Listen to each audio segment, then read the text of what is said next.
Every morning at exactly 6:17 a.m., the dog appeared. Nobody knew where he came from.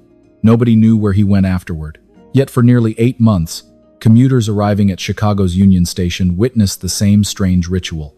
An elderly homeless man named Walter Bennett would wake up beneath a covered corner near the station entrance, and beside him sat a paper bag containing fresh food. Sometimes it was a sandwich, sometimes soup, sometimes fruit and bottled water, and every single time, a golden-colored dog was the one delivering it. The mystery fascinated commuters. Some assumed a kind stranger was feeding the old man through the dog. Others believed several people were involved, but nobody could explain how the deliveries continued through snowstorms, freezing temperatures, and heavy rain. Then, one bitter January morning, the dog failed to appear. 3 days later, Walter disappeared as well. What happened next would uncover a secret that had been quietly unfolding in the heart of Chicago for years. Chicago moved too fast to notice most people. Trains arrived, trains departed. Thousands of commuters flowed through Union Station every day without ever looking twice at the faces around them. Walter Bennett understood that better than anyone. At 78 years old, he had spent the last 4 winters living on the streets. Most people walked past him without making eye contact. He didn't blame them. Life had a way of making people focus on their own struggles. Walter had once lived a very different life. He served in the military when he was young. Later, he worked nearly 30 years as a maintenance supervisor for a manufacturing company. He raised a family, paid a mortgage, attended Little League games. Everything changed after his wife died. Medical bills consumed their savings. His health deteriorated. Relationships with his adult children fractured over time. One setback became another. Eventually, Walter lost his apartment. By the time he reached his mid-70s, he found himself sleeping wherever he could stay warm.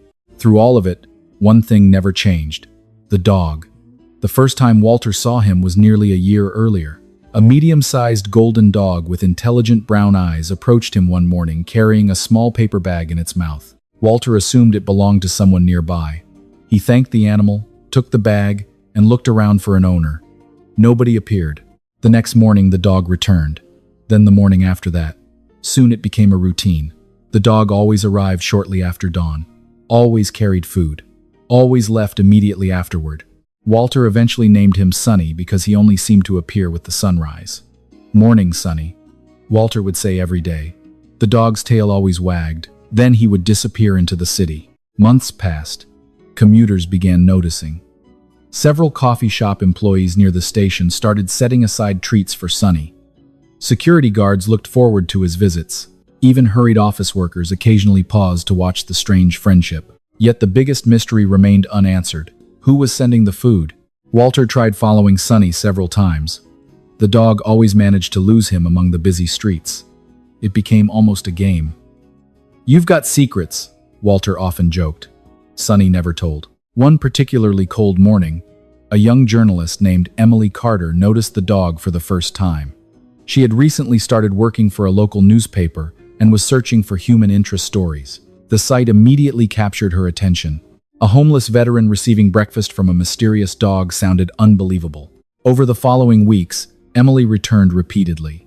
She interviewed station employees, security guards, nearby business owners. Everyone knew Sonny. Nobody knew where he came from. The deeper Emily investigated, the stranger the story became. Some witnesses claimed the dog traveled several miles each morning. Others reported seeing him near different neighborhoods throughout the city. No owner ever appeared. No identification tags existed, yet the food always arrived, every day, without fail, until January. The winter of that year was particularly brutal. Snow buried much of the city. Temperatures regularly dropped below freezing. Even experienced Chicago residents struggled with the conditions. Then one morning, Sonny didn't come. Walter wasn't worried initially. Dogs got sick, weather caused delays. Surely he would return tomorrow. Tomorrow came. No Sonny. Another day passed. Still nothing. For the first time in nearly a year, Walter sat alone beneath the station awning watching the sunrise. Emily noticed immediately. "No dog?" Walter shook his head. "Not today." Concern flickered across her face. Something felt wrong. By the third day, Walter appeared visibly anxious. He barely touched the donated food others offered. His eyes constantly scanned the streets. Maybe he found another route, Emily suggested. Walter didn't answer right away. Then he looked toward the horizon. Sunny never misses a day. The statement lingered in Emily's thoughts. Later that afternoon, she decided to investigate herself. Armed with a notebook and camera, she began asking questions across neighborhoods where people previously reported seeing Sunny. Hours passed with no answers. Then, just before sunset, a store owner on the south side recognized the photograph she carried. "That dog?" the woman said. "I saw him yesterday." Emily's heart quickened. "Where?" The woman pointed south, running near an abandoned rail yard. Emily immediately thanked her and left. What she discovered there the following morning would change Walter Bennett's life forever. Because Sunny wasn't simply delivering food. He was carrying a message, and for the first time, someone was finally close enough to understand it. Emily Carter arrived at the abandoned rail yard before sunrise. The location sat several miles south of Union Station, hidden behind warehouses, unused freight tracks, and aging industrial buildings that had long since been forgotten by most of Chicago. A bitter wind swept through the area, while fresh snow crunched beneath her boots. She questioned whether she was wasting her time. Then she saw him. Sunny emerged from between two rusted train cars carrying a paper bag in his mouth. "Sunny," Emily called. The dog froze. For a brief moment, Emily thought he might run. Instead, Sunny simply watched her. The paper bag remained clenched gently between his teeth. Then, without warning, he turned and trotted deeper into the rail yard. Emily followed. The dog never moved too fast, almost as if he wanted her to keep up. The farther they traveled, the more confused Emily became. Beyond the rail yard stood an old brick warehouse surrounded by chain-link fencing. The building appeared abandoned. Several windows were boarded up. Snow covered most of the roof.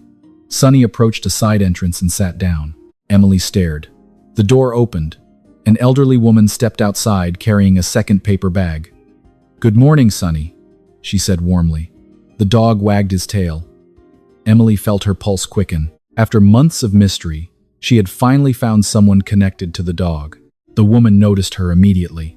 "Oh," she said, "you must be the reporter." Emily blinked. "You know who I am?" The woman smiled. "Not exactly, but I figured somebody would eventually follow him." Sunny accepted the second bag and sat patiently between them. "My name is Margaret Lewis," the woman said. Emily introduced herself and glanced toward the warehouse. "You're the one sending food to Walter?" Margaret's expression softened. Partly. Partly." The woman nodded. "There are others." Emily's curiosity immediately intensified. "What does that mean?" Margaret looked down at Sunny. "Come inside. It's a long story." The interior of the warehouse shocked Emily. She expected an abandoned building. Instead, she found a clean, organized community space. Tables filled one section of the warehouse. Shelves stocked with blankets, canned food, coats, and medical supplies lined the walls. Several volunteers moved quietly through the building preparing meals. At least a dozen people were already working despite the early hour. "What is this place?" Emily asked. Margaret smiled. "A promise." The answer only created more questions. Over a cup of coffee, Margaret began explaining. 5 years earlier, her late husband, Henry Lewis, a retired school principal, started a small volunteer effort to help homeless residents throughout Chicago. Henry believed many people on the streets avoided shelters because of overcrowding, safety concerns, mental health struggles, or past trauma. Instead of waiting for people to seek help, he brought assistance directly to them. Food, blankets, medicine, simple human connection. For years, Henry quietly built a network of volunteers who checked on vulnerable people throughout the city. Then came Sunny. Henry found him as a puppy, Margaret explained. He'd been abandoned near the river. The dog immediately became Henry's constant companion. More importantly, Sunny proved unusually intelligent. Within months, volunteers discovered he could reliably carry small supply bags between locations. The system evolved naturally. Soon, Sunny was helping deliver food to people Henry visited regularly, including Walter Bennett. Emily listened carefully. "Then why keep it secret?" Margaret looked toward the warehouse window. "Because Henry wanted dignity, not publicity." The answer surprised her. Margaret continued, "Walter is proud. Many people out there are. Henry never wanted anyone to feel like a charity project. Emily slowly nodded. That sounded exactly like the Walter she had come to know. "Where is Henry now?" she asked. Silence followed. Margaret's eyes drifted toward a photograph hanging on the wall. A smiling older man stood beside a much younger Sonny. He passed away last year. Emily felt a lump form in her throat. "Oh," Margaret smiled sadly. "Cancer." For several moments neither spoke. Then Emily looked at Sonny. If Henry died, why did the deliveries continue? Margaret's smile returned. "Because Sonny wouldn't stop." The reporter stared. "What?" The morning after Henry died, Sonny grabbed a food bag and went looking for Walter by himself. Margaret laughed softly. "We tried stopping him. He ignored us." Several nearby volunteers chuckled. "He knew exactly where to go," one said. "Never missed a day," another added. Emily looked at the dog differently now. Sonny wasn't simply following instructions. He was continuing a routine he believed mattered. A routine connected to someone he loved. Then Emily remembered the reason she came. Why didn't he show up this week? The room immediately grew quiet. Margaret's smile disappeared. "That's why we're worried." Emily felt her stomach tighten. "What happened?" Before anyone could answer, the warehouse door suddenly opened. A young volunteer rushed inside. His face looked pale. "Margaret." The woman stood instantly. "What is it?" The volunteer glanced towards Sonny. "We found Mr. Ramirez." Silence filled the room. Margaret's expression darkened. "Where?" "Under the overpass near Ashland." Emily didn't understand. "Who's Mr. Ramirez?" Margaret answered without taking her eyes off the volunteer. "One of the people Sonny visits." The young man swallowed hard. "He collapsed yesterday." Emily's heart sank. Then she noticed something else. Sonny was already standing, alert, focused, waiting, as though he had been expecting this news. The volunteer continued. He kept asking for the dog. Nobody spoke. Sonny walked slowly toward the door. Then he looked back. At Margaret, at Emily, at everyone. The same way he had looked at Emily in the rail yard. The same way trained working dogs often looked when they wanted people to follow. Margaret immediately understood. "Oh no." Emily frowned. "What?" Margaret stared at Sonny. "He's trying to show us something." Without another word, the golden dog stepped outside into the snow. And this time, he wasn't carrying food. He was carrying a mission. The moment Sonny stepped out into the snow, Margaret Lewis grabbed her coat. Emily Carter followed close behind while two volunteers hurried after them. None of them fully understood what was happening, but they all recognized the look in the dog's eyes. Sonny wasn't wandering. He wasn't confused. He had a destination.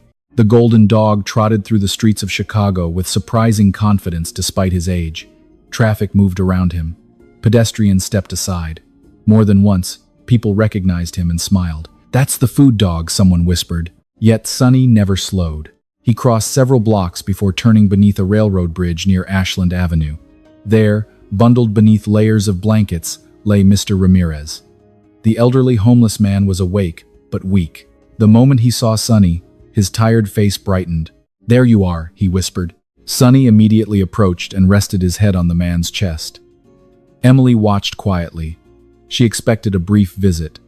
Instead, something much more emotional unfolded. "Mr. Ramirez gently scratched behind Sonny's ears. "Thought you forgot me." The dog wagged his tail. Margaret knelt beside him. "How are you feeling?" "Better," the man replied. "Hospital checked me out this morning." Then he looked at Sonny again. "He always comes when somebody needs him." Emily frowned. "What do you mean, Mr.?" Ramirez smiled weakly. "You think Walter is the only one?" Silence followed. Emily looked toward Margaret. The older woman nodded slowly. "There are more." Over the next several hours, Sonny led them across the city. The route seemed random at first. It wasn't. Their first stop was Mr. Ramirez. The second was an elderly woman living alone in subsidized housing. Sonny delivered a bag of groceries to her front door every Wednesday. The third stop was a disabled veteran recovering from surgery. Sonny visited him twice a week. Then came a struggling single mother whose children always ran outside to greet the dog. Everywhere they went, the pattern repeated. Sonny wasn't caring for one person. He was caring for many. More importantly, every location connected back to Henry Lewis. Years earlier, Henry had quietly built relationships with people who often slipped through society's cracks. Elderly residents living alone, veterans without family nearby, homeless individuals, disabled neighbors, people who were easy to overlook. After Henry died, volunteers continued helping where they could. Yet nobody realized the full extent of what Sunny had been doing. The dog remembered every route, every person, every routine. "My God," Emily whispered. By sunset, her notebook was filled with names and stories. The mystery was no longer about food deliveries. It was about an entire hidden network of compassion that one man created and one dog refused to abandon. Then they reached the final stop, Walter Bennett. The old homeless veteran sat beneath the familiar station awning staring toward the street. For 3 days he had waited. For 3 days, Sunny never appeared. The moment he saw the dog approaching, Walter stood. Relief flooded his face. "Where have you been?" Sunny ran directly to him. Walter dropped to one knee and wrapped both arms around the dog's neck. For several seconds, neither moved. Emily felt tears forming in her eyes. "Missed you too, buddy," Walter whispered. The dog pressed closer. Then something unexpected happened. Instead of settling beside Walter, Sunny immediately turned and began walking away again. He stopped after several yards and looked back. Waiting, Walter frowned. "What's wrong?" Sunny barked once. Then he continued walking. "He's doing it again," Margaret said quietly. Emily nodded. "He's leading us somewhere." Walter slowly stood. "Then we'd better follow." Together, the group moved through downtown Chicago as evening settled over the city. Snow drifted through the air while streetlights flickered to life. Sunny led them farther than before, block after block, neighborhood after neighborhood. Eventually, they arrived at a small cemetery on the city's northwest side. The dog walked through the gates without hesitation. Silence fell over the group. Sunny followed a narrow path between rows of headstones before stopping near a simple grave marked with fresh snow. Henry Lewis. Walter froze. Margaret covered her mouth. Sunny sat beside the grave and looked up at them. Nobody spoke for a long time. Then Walter slowly approached. "You brought us here?" The dog lowered his head. Emily suddenly understood. For months, perhaps even years, Sunny had continued Henry's work. Every meal, every visit, every delivery, every act of kindness. Not because someone ordered him to, not because he was trained to, but because those people mattered to Henry, and Henry mattered to Sunny. Walter knelt beside the grave. "Thank you, Henry." His voice trembled. "For not forgetting us." Tears rolled down Margaret's face. The winter wind moved gently through the cemetery. For a few moments, it felt as though Henry Lewis was somehow still present, not through speeches or monuments, through actions, through kindness, through a dog who refused to let a promise die. Then Sunny stood. Slowly, he walked to the opposite side of the grave and began pawing at the snow. At first, nobody understood why. Then his paw struck something hidden beneath the snow-covered ground near the headstone. A small metal box.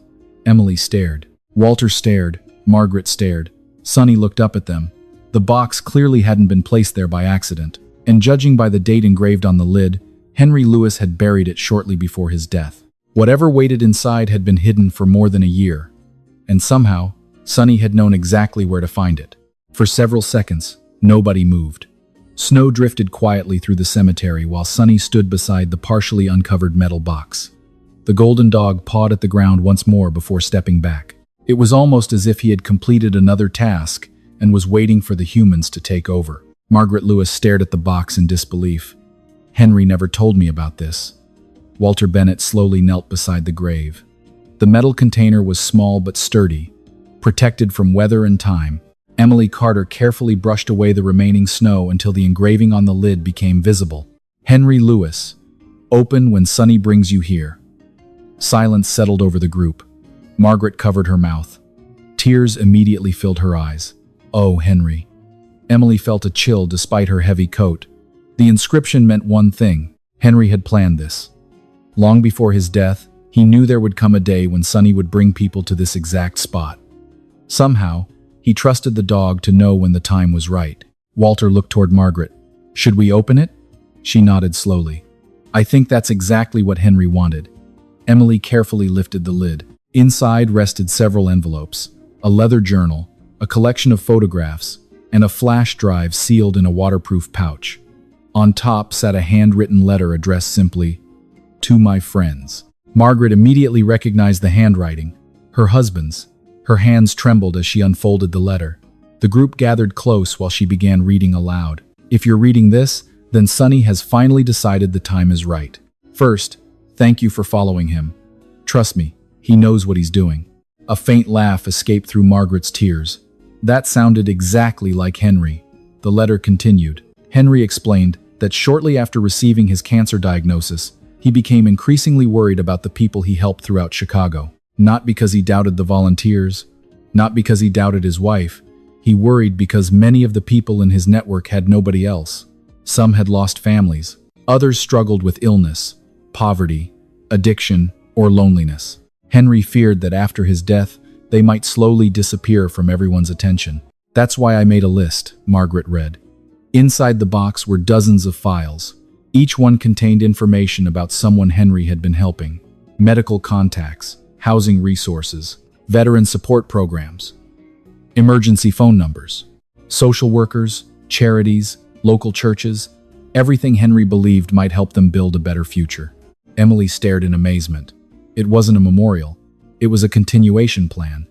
Henry had spent his final months creating a roadmap to help the people he cared about long after he was gone. Then Margaret found another envelope. This one bore Walter Bennett's name. Walter froze. "Mine?" Margaret handed it to him. Slowly, he opened it. His eyes moved across the page. Within seconds, tears appeared. "What is it?" Emily asked softly. Walter struggled to answer. Finally, he handed her the letter. Emily read quietly. Henry explained that several years earlier, he learned Walter had once owned a small house outside Joliet before losing everything after a series of personal and financial hardships. Henry never believed Walter belonged on the streets. Over time, he quietly established a savings account using donations specifically designated for long-term housing assistance. The account now contained enough money to provide Walter with stable housing and living expenses while he rebuilt his life. Walter sat down heavily on a nearby bench. "He did that for me?" Margaret nodded through tears. "Of course he did." Walter looked toward Henry's grave. For several moments he couldn't speak. Then he whispered, "Why?" Margaret smiled sadly. "Because he cared." The answer was simple. Yet somehow it explained everything. The group spent the next hour examining the remaining contents. Nearly every envelope contained similar plans: housing support, medical assistance, educational opportunities, job placement contacts. Henry hadn't spent his final months preparing for death. He spent them preparing for other people to keep living. Then Emily discovered something else. At the very bottom of the box rested a final letter addressed to Sonny. Everyone fell silent. Margaret carefully opened it. The message was short. "Buddy, if you're reading this, well, something has gone terribly wrong because dogs aren't supposed to read." The group laughed through their tears. The note continued, "Thank you for helping me take care of our friends. You've always been the best partner I could ask for. When you think they're going to be okay without us, you can finally rest. Love, Henry." Silence returned. Every eye slowly turned toward Sonny. The dog sat quietly beside the grave, watching them. For the first time, Emily understood what the last 3 days truly meant. Sonny hadn't disappeared because he was lost. He hadn't stopped visiting Walter by accident. He had been completing Henry's final instructions, visiting people one last time, bringing everyone together, leading them to the box, delivering the final piece of Henry's mission. Walter looked at the dog and shook his head in amazement. "You knew exactly what you were doing, didn't you?" Sonny's tail wagged gently. Then something unexpected happened. The dog stood, walked over to Walter, and placed his head against the old man's chest. Walter wrapped his arms around him.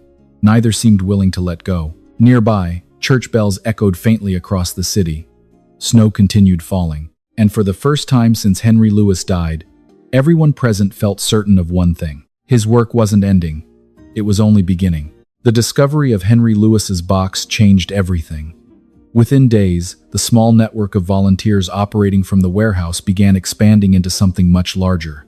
Emily Carter published a story that spread far beyond Chicago. It wasn't about a mysterious dog delivering food anymore. It was about a retired school principal who quietly spent years helping forgotten people, and a loyal dog who refused to let that mission die after his owner was gone. The response was overwhelming. Donations arrived from across Illinois. Churches offered assistance. Veteran organizations reached out. Local businesses volunteered supplies. Social workers contacted Margaret Lewis, asking how they could help. For the first time, many of the people Henry had quietly supported were surrounded by an entire community. Through it all, Sonny continued his daily routine. Every morning he still visited Walter Bennett. Every afternoon he stopped by several locations listed in Henry's files. Yet something had changed. The urgency was gone. The dog no longer seemed to be searching for something. Instead, he appeared to be watching, observing.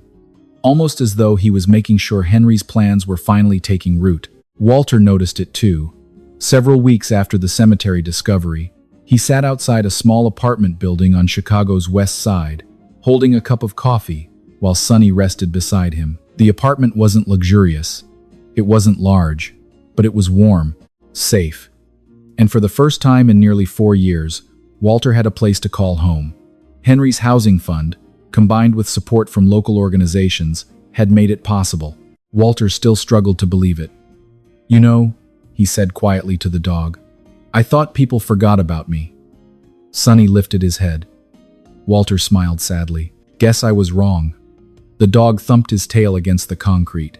Across the city, similar stories unfolded. Mr. Ramirez received consistent medical care. The disabled veteran found additional support services. The single mother received help securing stable employment. Olne be olne, the names in Henry's files transformed from forgotten cases into people with renewed opportunities. Emily documented many of the changes. Her articles attracted national attention, yet the most requested interview subject remained impossible to schedule. Sonny had no interest in reporters. Whenever cameras appeared, he usually walked away. "Smartest one in the whole story," Walter often joked. Then spring arrived. Snow disappeared. Trees began blooming throughout Chicago. Life felt lighter, brighter. One afternoon, Emily visited the warehouse to review new outreach programs. She found Margaret sitting alone at a table while Sonny slept nearby. "He's getting older," Emily said softly. Margaret nodded. The golden dog moved more slowly than before. Gray fur now covered much of his muzzle. Long walks tired him, yet every morning he still completed his rounds. "Henry used to say Sonny never quits a job until it's finished," Margaret replied. Emily glanced toward the sleeping dog. "Do you think he knows?" Margaret smiled gently. "Maybe." Neither woman needed to explain the question. They were thinking about Henry's letter. "When you think they're going to be okay without us, you can finally rest." Months passed. Summer arrived. Then one warm August morning, Walter woke earlier than usual. Something felt different. Sonny wasn't waiting outside his apartment door. That had never happened before. Concern immediately filled him. He grabbed his jacket and headed toward the warehouse. There he found Margaret, Emily, and several volunteers gathered quietly beneath a large oak tree in the courtyard behind the building. Sonny lay peacefully on a blanket. The old dog looked comfortable, relaxed, tired. Walter approached slowly and sat beside him. "Hey, buddy." Sonny opened his eyes. His tail moved gently once against the blanket. Walter smiled through tears. "Good boy." For a while nobody spoke. The city sounds seemed distant, soft, almost respectful. Then Margaret reached into her purse and removed Henry's final letter to Sonny. She read it aloud one more time. The same words, the same gratitude, the same promise. By the time she finished, many people were crying openly. Sonny rested his head on Walter's leg. The old man stroked the dog's fur. "You did it," he whispered. "Everybody's okay." The golden dog closed his eyes, peacefully, quietly, surrounded by people whose lives he had touched. That afternoon, Sonny passed away beneath the shade of the oak tree. The news spread quickly throughout Chicago. Hundreds of people attended a memorial gathering the following weekend. Some brought photographs, others shared stories. A few simply came to say thank you. Not because Sonny was famous, not because he appeared on television, but because he reminded them that kindness matters, loyalty matters, showing up for people matters. Several months later, a bronze plaque was placed near the warehouse entrance. It featured a simple image of a golden dog carrying a paper bag. Beneath it were engraved the words, "Sonny, faithful friend, keeper of promises." Every morning thereafter, People leaving the warehouse passed the plaque before beginning their work, delivering food, checking on neighbors, visiting veterans, helping families, continuing the mission. And whenever Walter Bennett walked by, he always paused for a moment. Sometimes he smiled, sometimes he wiped away tears, but he always said the same thing. "Morning, Sonny." Because some friendships don't end, some promises don't disappear. They simply find new people willing to carry them forward into the next sunrise. Sometimes the people who change the world are never famous. They do not appear on television. They do not receive awards. They do not make headlines. They simply choose, day after day, to care about people others have forgotten. Henry Lewis was one of those people. He spent years quietly helping strangers, not because he expected recognition, but because he believed every person mattered. He saw value where others saw inconvenience. He saw human beings where others saw problems. And even after he was gone, the kindness he planted continued growing in ways he could never have imagined. Sonny never understood housing programs, charity networks, or newspaper stories. He never understood why people called him a hero. What he understood was love. He understood that every morning Henry carried food to someone who needed it. He understood that certain people were important. And after Henry died, Sonny simply continued doing what his best friend had taught him. One delivery, one visit, one act of kindness at a time. For nearly a year, a dog carried a promise through the streets of Chicago. Walter Bennett believed the world had forgotten him. Many people living on the streets feel that way. They become invisible to busy crowds. They sit among thousands of people and still feel completely alone. Yet every morning, Sonny appeared with a reminder that someone cared. Even when Henry was gone, that reminder remained. Sometimes hope arrives in the form of a hot meal. Sometimes it arrives as a wagging tail. Sometimes it arrives simply because someone refuses to give up on you. Emily Carter learned that the best stories are not always the loudest ones. Hidden behind train stations, alleyways, shelters, and city streets are countless acts of compassion happening every day. Most are never reported. Most are never celebrated. Yet they matter. They matter because they change lives. They matter because they remind us that goodness still exists. Walter Bennett received a home. Others received medical care, support, and second chances. But perhaps the greatest gift was something harder to measure. They received proof that they were not forgotten, that someone saw them, that someone believed they deserved better. In the end, Sonny's mission was never really about delivering food. It was about delivering connection, about carrying one man's compassion long after he was gone, about reminding people that kindness does not end when a person dies. It continues through the lives they touch and the people they inspire. Perhaps that is why stories like this stay with us. They remind us that we do not need wealth, power, or influence to make a difference. Sometimes changing a life begins with noticing someone others ignore. Sometimes it begins with a simple meal, a conversation, a helping hand, or a faithful dog carrying a paper bag through the snow before sunrise. If this story touched your heart, please leave a comment and tell us where you're watching from. Have you ever met someone whose quiet kindness changed your life? Have you ever known a dog whose loyalty inspired an entire community? We'd love to hear your story. Don't forget to like, share, and subscribe for more inspiring stories about loyal dogs, forgotten heroes, second chances, faith, family, and the extraordinary power of compassion. May God bless you and your loved ones, guide those who feel alone, strengthen those helping others, and remind all of us that no act of kindness is ever wasted. And may you never forget that sometimes the brightest light in a city comes not from skyscrapers or street lamps, but from a faithful heart that chooses to care for one more person before the sun comes up.